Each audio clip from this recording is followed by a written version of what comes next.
पिताजी की तबीयत अचानक से खराब हो गई।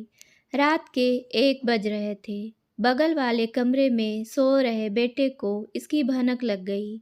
वह अपने बाबूजी के सामने खड़ा था।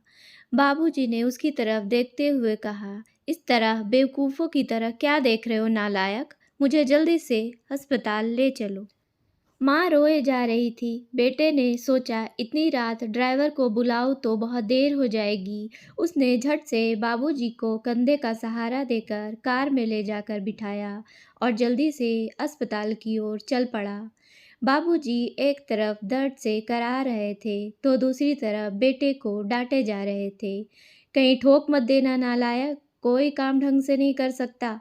नालायक बेटा बोला, आप ज़्यादा बात मत कीजिए बाबूजी, हम जल्द ही अस्पताल पहुंचने वाले हैं। अस्पताल पहुंचकर उसने दौड़कर डॉक्टर को बुलाया और वही कमरे के बाहर बेसब्री से चहलकदमी करने लगा।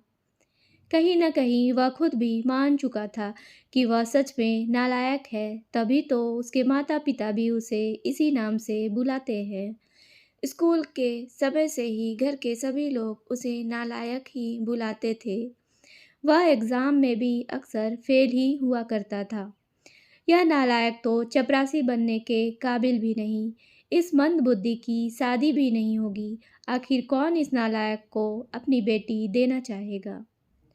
वह उसके दुआओं का असर था या फिर मर्ज़ ही साधारण था कि डॉक्टर ने सुबह में उसे बाबूजी को घर ले जाने की इजाज़त दे दी।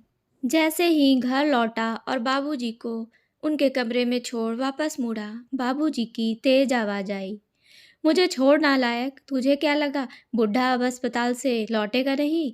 यह सुनकर वह कुछ देर ठिठका और फिर सिर झुकाए कमरे से बाहर आ गया। लेकिन माँ से नहीं रहा गया। उन्होंने कहा, इतना सब कुछ करता है आपके लिए, फिर भी दिन भर आप उसे नालायक कहते रहते हैं। आपके दोनों बेटे सो रहे हैं, उनको तो यह भी नहीं पता कि रात को क्या हुआ था। यह तो भनक पाते ही आ गया और किसी को मदद के लिए बुलाया भी नहीं। भगवान ना करे अगर आपको कुछ हो जाता तो। वह भी आपका ही बेटा है, फिर भी पता नहीं क्यों आप उसको हरदम डांटते और फटकारते रहते हैं। जिन 2 बेटों को आप लायक समझते हैं, वह कभी आपका हाल-चाल भी नहीं पूछते।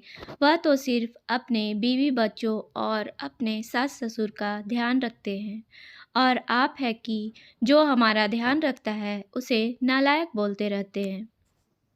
बाबूजी बोले, अरे पगली, तुम भी मुझे समझ नहीं पाई। तुम्हें क्या लगता है मुझे उसे नालायक बुलाने का दुख नहीं होता? क्या अब मेरा मन नहीं होता उसे गले लगाने का? पर मुझे डर इस बात का है कि कहीं यह भी बाकी दोनों बेटों की तरह लायक ना बन जाए।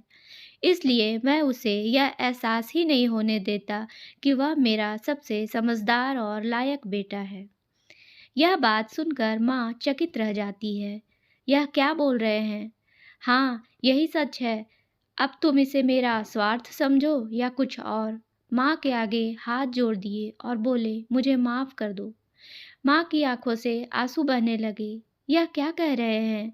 कमरे के बाहर नालायक बेटा खड़ा यह सब सुन रहा था और उसकी आंखों से भी आंसू बहे जा रहे थे। वह कमरे की ओर बढ़ा तो बाबूजी बोले, अरे नालायक, मेरी दवाई गाड़ी में ही छोड़ दी क्या? इस कामचोर से ढंग से एक काम भी नहीं किया जाता। बेटा आंसू पोंछते हुए बाबूजी की दवा लेकर कमरे की तरफ बढ़ा।